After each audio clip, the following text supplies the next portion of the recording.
देख रहे हैं नेटवर्क 33 राजकुमार के साथ। नेटवर्क 33 में आज की कहानी हमारे साथ शेयर की है सुरेश जी ने। तो सबसे पहले सुरेश जी, आपका बहुत बहुत धन्यवाद अपनी कहानी हमारे साथ शेयर करने के लिए। दोस्तों, अगर आपके पास भी ऐसी ही कोई कहानियां हैं तो हमारे साथ जरूर शेयर करें। हमारे इंस्टाग्राम आईडी पर इंस्टाग्राम आईडी है network_33, जिसका लिंक नीचे डिस्क्रिप्शन बॉक्स में दिया गया है। ऐसे ही और वीडियोस के लिए देखें इन डार्क।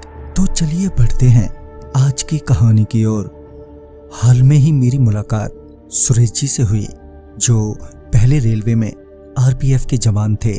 अपनी नौकरी के दौरान उन्होंने लगभग पूरा भारत ही घूम लिया। साथ ही उनका एक्सपीरियंस भी काफी रोमांचक रहा। ऐसे ही कुछ एक्सपीरियंस उन्होंने मेरे साथ शेयर किए, जिसमें से एक उनका एक्सपीरियंस मैं आपके साथ अपनी ही जुबानी शेयर करने जा रहा हूँ। मुझे अभी कुछ महीने हुए ही थे नौकरी ज्वाइन किए। सब कुछ सही चल रहा था। मेरे सहकर्मचारी बहुत ही अच्छे थे।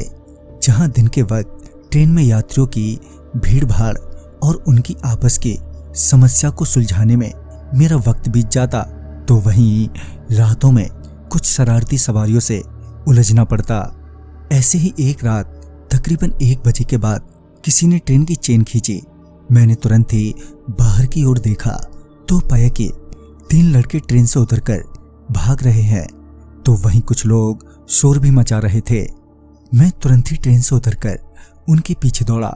उनका पीछा करते करते ट्रेन से काफी दूर आ गया था और वो तीनों भी अब मुझे कहीं दिखाई नहीं दे रहे थे। जाहिर सी बात थी कि जंगल झाड़ियों का फायदा उठाते हुए वो तीनों वहीं कहीं छिप गए थे। मैं हाथ में टॉर्च लिए आसपास सही से नजर ही डाल रहा था कि मुझे कुछ दूर झाड़ियों के पीछे थोड़ी हलचल होती नजर आई। मुझे लगा कि पक्का वहां कोई है, लिहाजा मैं उस तरफ ऐसे बढ़ा मानो मैंने उसे देखा ही ना हो। जैसे ही मैं वहां पर पहुंचा कि मैंने देखा कि एक लड़का अपना मुंह नीचे किए दुबक कर बैठा हुआ है। मैंने तभी झट से उसकी गर्दन पकड़ ली। जैसे ही मैंने उसकी गर्दन पकड़ी कि उसकी गर्दन टूटकर मेरे हाथों में आ गई। ये देखकर मैं बहुत जोर से चिल्लाया और वो गर्दन वहीं फेंक कर भागा। मगर भागते वक्त मुझे ये ध्यान नहीं रहा कि मैं ट्रेन की ओर नहीं बल्कि उसके दूसरी तरफ ही भागे जा रहा हूँ।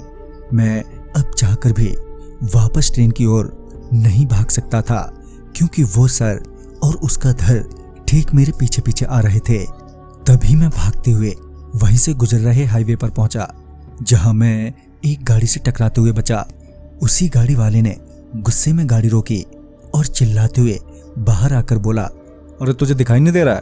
तेरे को मरने के लिए मेरी ही गाड़ी मिली थी। उसने इतना कहा ही था कि उसकी नजर मेरे पीछे पड़े उस भूत पर पड़ी, तो वो चिल्लाते हुए बोला, अरे बाप रे, ये क्या भला है? चलो जल्दी गाड़ी में बैठ जाओ। ये बोलते हुए वो आदमी अपनी गाड़ी में बैठा और उसके साथ मैं भी उस गाड़ी में बैठ गया। तभी उस गाड़ी वाले ने गाड़ी फुल स्पीड में निकाली, मगर वो भूत अभी भी गाड़ी के पीछे ही आ रहा था। अब मेरे साथ वो गाड़ी वाला भी मुसीबत में पड़ चुका था। एसी गाड़ी में भी उसके पसीने छूट रहे थे और मैं तो डर से कपकपा रहा था। कुछ देर बाद वो भूत गायब हो गया और फिर मुझे और उस गाड़ी वाले को भी ये देखकर थोड़ी राहत मिली। अभी हम थोड़ा रिलैक्स हुए ही थे कि अचानक से सड़क टूट गई। मतलब सड़क के बीचों बीच एक बड़ा सा सिंक होल बन गया, जिस वजह से गाड़ी वाले ने झटके से ब्रेक लगाया और मेरा सर गाड़ी के विंडो पर जोर से जाकर लगा और उसी वक्त मेरी आंखों के आगे अंधेरा छा गया। फिर कुछ देर बाद जब दोबारा होश आया तो मैं गाड़ी में ही था और मेरे सर पर कुछ कपड़ा सा बंधा हुआ था। होश तो आ गया, मगर दर्द काफी हो रहा था। उस वक्त ऐसा डर का माहौल था कि ना तो मैंने उस गाड़ी वाले से कुछ पूछा और ना ही उसने मुझसे। फिर जब हम किसी लोकल एरिया में दाखिल हुए तो पहले तो उसने आसपास कोई डॉक्टर ढूंढने की कोशिश की, मगर उस वक्त कोई नहीं मिला। तभी उसका कॉल आया, जिससे उन्हें पता चला कि उनके घर पर कोई सीरियस मैटर है और उन्हें जल्द से जल्द घर पहुंचना पड़ेगा। तो उन्होंने मुझसे माफी मांगते हुए कहा, भाई साहब मैं आपको घर तक तो नहीं छोड़ पाऊंगा। और फिर उन्होंने मेरा फोन नंबर लिया और वहीं पास के ही एक बस स्टॉप पर छोड़कर वहां से चले गए। काफी देर बाद बस आई और मैं घर लौटा और वो रात मैं कभी नहीं भूला। उसके बाद मैंने 2 दिनों बाद वापस ड्यूटी ज्वाइन की और उसके बाद एक के बाद एक कई हादसे हुए, कुछ मेरे साथ तो कुछ मेरे साथियों के साथ।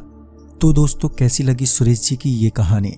दोस्तों सुरेश जी ने और भी कई हादसों का जिक्र किया है जो बहुत ही इंटरेस्टिंग और बेहद डरावने हैं, जिनको मैं आपका दोस्त राजकुमार एक एक करके आपके साथ शेयर करता रहूंगा। वीडियो आपको अच्छा लगा हो तो लाइक शेयर करें और साथ ही हमें कमेंट बॉक्स में जरूर बताएं।